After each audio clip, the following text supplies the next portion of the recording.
began just after sunrise. A cold wind swept through the streets of Dover, carrying with it a sound that had not been heard in decades.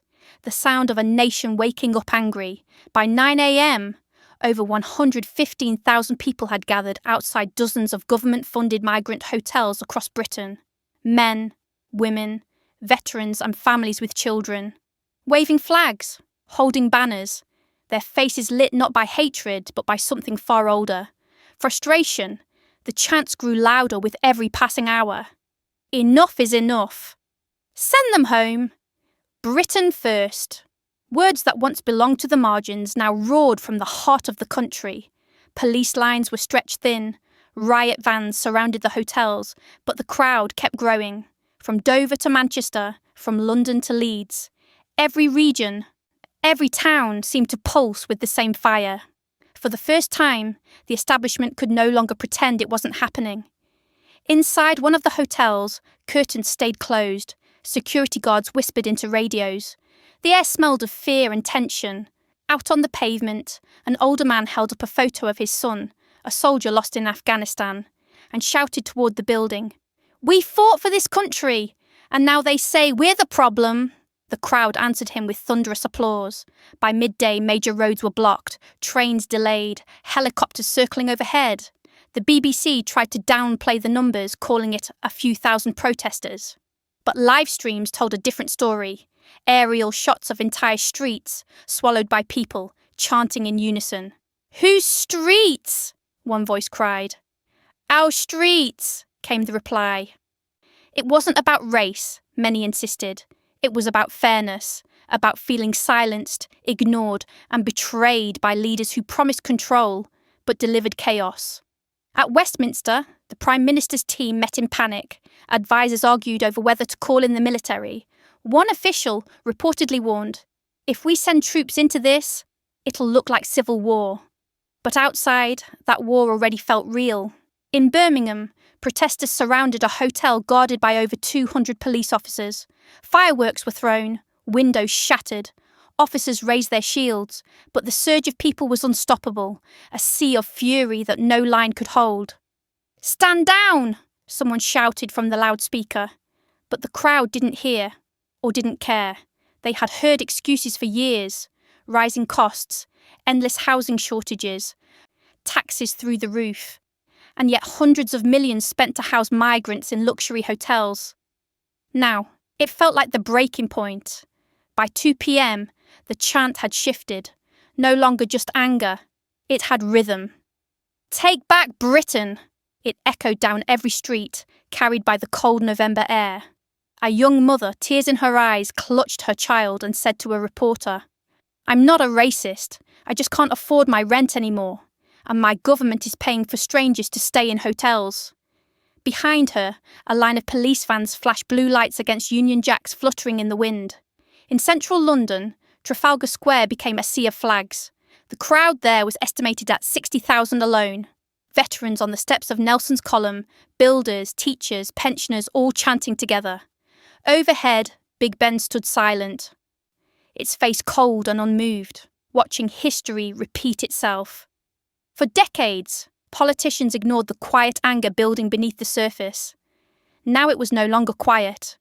As dusk fell, the tone shifted from protest to confrontation.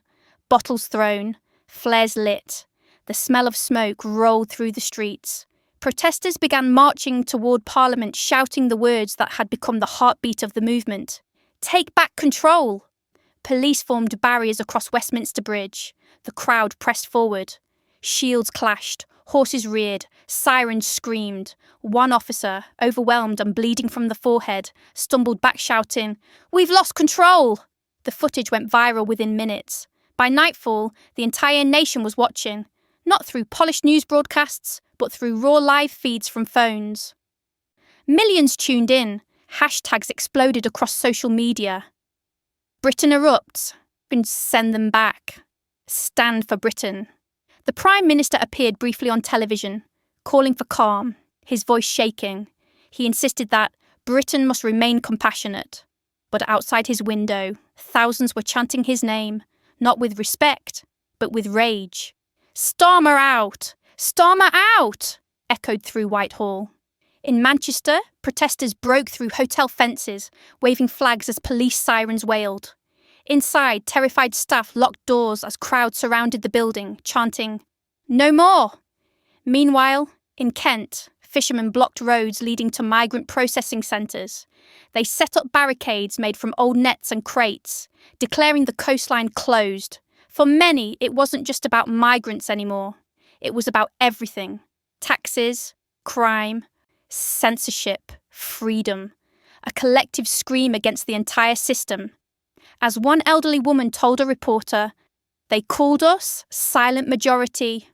Well, we're not silent anymore." By midnight, over a dozen cities were burning with tension. Police reinforcements were rushed in from Wales and Scotland. Hospitals reported injuries on both sides. But the crowd refused to disperse. At 12:45 a.m, something unprecedented happened. In London, protesters breached a police cordon near Westminster. Within seconds, hundreds flooded the road leading to the House of Commons, the historic heart of British democracy, stormed by its own citizens. A flare lit the night sky red. Smoke drifted across the Thames as the chants grew deafening. Whose country? Our country! Inside Parliament, alarms rang. Security scrambled MPs to safe rooms. An aide was heard shouting, "They're at the gates!" In those moments, Britain felt unrecognisable, a nation torn between the world it once knew and the world it had become. Reporters described scenes of chaos, flags burning, windows smashed, people screaming "traitors" at the government buildings. The Metropolitan Police declared a national emergency.